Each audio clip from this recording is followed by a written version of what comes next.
സമസ്ത കേരള ജംഇയ്യത്തുൽ ഉലമ പിളർന്ന് എപിയും ഇകെയും ആകുന്നതിന് മുമ്പുള്ള ആ ഒരു അവിഭക്ത സമസ്ത, അതിൻ്റെ പ്രസിഡന്റുമാരിൽ പ്രധാനിയായിരുന്ന കെ സ്വതക്കത്തുള്ള മൗലവി, അദ്ദേഹത്തിൻ്റെ ജീവിതകാലത്ത് അദ്ദേഹത്തിൻ്റെ ഒരു പരിചയക്കാരൻ യുക്തിവാദിയായി എന്നറിഞ്ഞപ്പോൾ പ്രതികരിച്ചത് എന്താണെന്നറിയോ?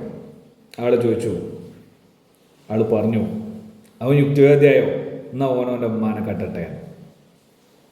അപ്പം ഇത് ഈ രീതിയിലുള്ള ഓനോൻ്റെ ഉമ്മാനെ കെട്ടട്ടെ, പെങ്ങളെ കെട്ടട്ടെ, യുക്തിവാദിയാണെങ്കിൽ എന്നുള്ള രീതിയിലുള്ള ജാതി ആക്ഷേപങ്ങൾ, അതേപോലെ അവർ യുക്തിവാദികൾ ഇൻസെസ്റ്റ് പ്രൊമോട്ട് ചെയ്യുന്നവരാണ് എന്ന രീതിയിലുള്ള മുദ്രണങ്ങൾ, ചാപ്പുകൾ, ആക്ഷേപങ്ങൾ, ഇതൊന്നും നൽകി തുടങ്ങിയതല്ല.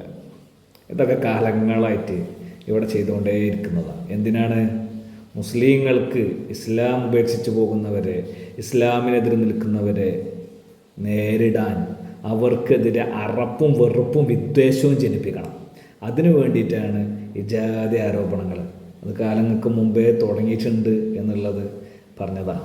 ഈ സ്വതക്കത്തുള്ള മൗലവി പറഞ്ഞത് എങ്ങനെ ഞാൻ അറിഞ്ഞതെന്നാണെങ്കിൽ, സ്വതക്കത്തുള്ള മൗലവിയുടെ ശിഷ്യൻ്റെ ശിഷ്യൻ എന്നോട് നേരിട്ട് പറഞ്ഞതാണ് ഈ സംഭവം.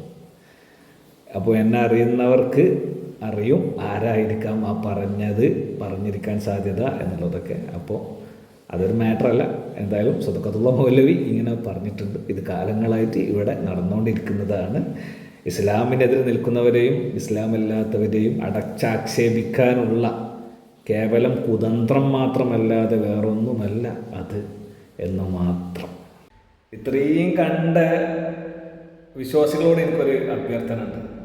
നിങ്ങൾ ദുആ ചെയ്യേണ്ട ഒരു കാര്യമുണ്ട്. ഈ പറയുന്ന മൗലവിമാർ, ഈ ജാതി വർത്താനം പറയുന്ന മുസ്ലിങ്ങളുണ്ടല്ലോ, അവരൊന്നും അവരുടെ ഉമ്മമാരുടെ കൂടെ സ്വർഗത്തിലിടരുതെന്ന് പ്രത്യേകം ഒന്ന് ദുആ ചെയ്യണം നിങ്ങൾ. എന്താ കാരണം എന്താ പറയുക? അവിടെ ഖുർആനൊന്നും ഇല്ലാത്തതുകൊണ്ട് ഓല കൊണ്ടുള്ള ശല്യം ഓലന്മാർക്ക് ചില്ലറൊന്നും നല്ല ഉണ്ടാക്കണം. അപ്പോൾ നിങ്ങളൊന്ന് പരിഗണിക്കട്ടോ.